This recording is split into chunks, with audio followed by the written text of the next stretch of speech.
Welcome to City Baba. Yan, welcome to City of Baba.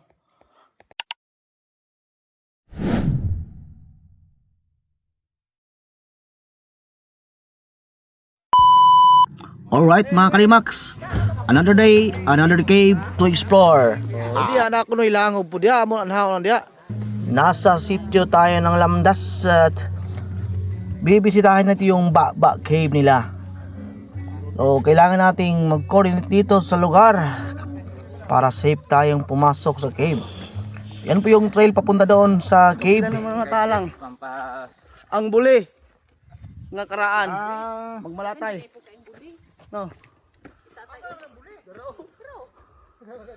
Mga Karimax, malapit na tayo sa cave. Ayan, nasa mountain tayo. Sa hinahaba-haba ng aming nilalakad, nasa mga 2 kilometers din yun ang layo. Sa ngayon, nasa mountain tayo ng cave. Ito yung cave na napakalaki talaga. Yung entrance at medyo descending type yung palusong ng konti. Ayan. Ayan na po yung mount. At sa loob natin, papasokin kung ano yung makikita natin. Halatang halata natin na yung mga gilid ng ating cave ay may mga lumot na, no? Dahil yan sa twilight zone pa yan. At yung cave, napapansin ko wala nang masyadong maraming hayop dun, wala nang mga ibon, wala nang mga paniki.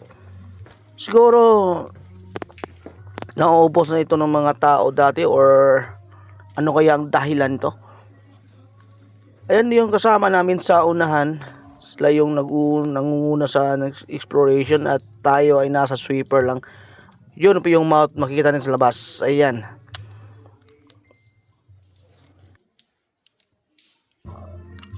Mga Karimax, sayang yung cave. Napakaraming formations pa naman sana. Napakalaki yung mga formation. Sabi ng local dito, ito daw yung pinakamatandang cave dito sa Lamdas, no? Ayan, nakikita natin. Pero yung mga formation dyan, dry na talaga yung mga formation.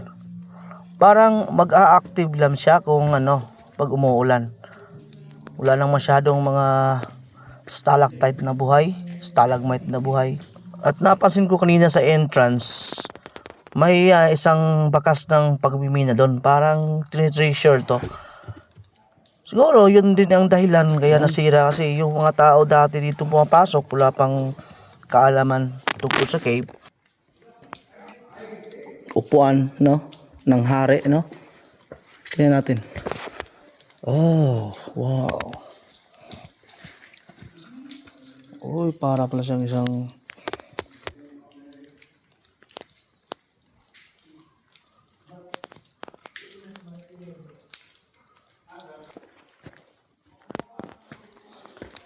dagang pang mga drips sa tubig pero ayan. Ang yang formation fossilized siya ang uban, no? Pero napatay nakita ako bats.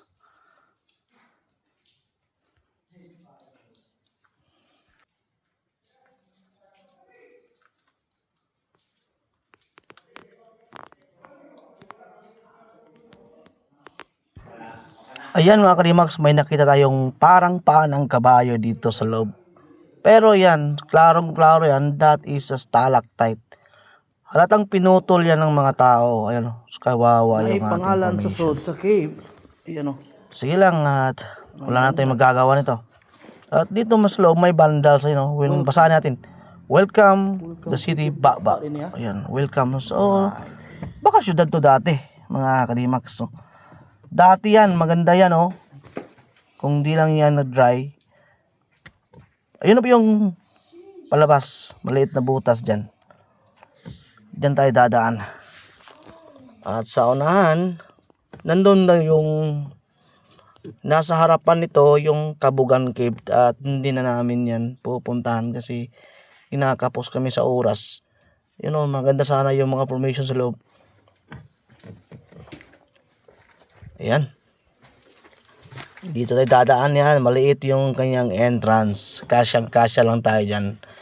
Ayun ang ating mga kasama. Palabas na sila. Muna siya exit, bro. Ang kanang sulod na to mo na kabugan yun. Doy baba day ani mo nang baba. No? Ang sumpay ani. Oh, matod pa sa to ang guide diri ko no. Ang sumpay ani mo mao jud ang kabugan, no? Ya, ang mga kabugay kay mana. Puro. Mutulolop. Uy, bato mo. Kaya na mga kalimax, nasa exit na tayo, no? Ito yung natural na mouth ng cave. At yan, parang natural bridge din yan. Sayang mga kalimax, ang ganda sana ng cave. Pero, sige lang, wala na tayong magagawa.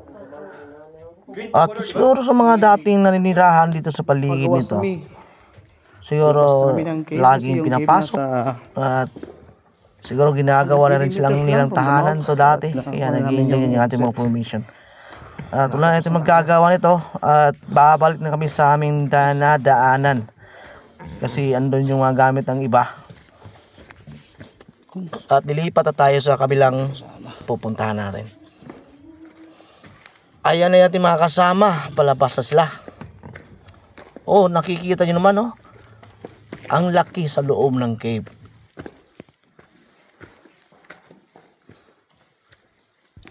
Ganun pa man, mayroon pa naman tayong nakikitang mga puting-puting mga calcite dito. Ito yung mga formation na iniingatan talaga pagpapasok tayo sa cave. Bawal po nating hawakan, tapakan, o ano mang gagawin. Ang angking ganda ng cave. Sana ay maprotektahan yan ng mga tao dito at para naman sa ikabubuti ng lahat. Maraming salamat po. Thank you for watching.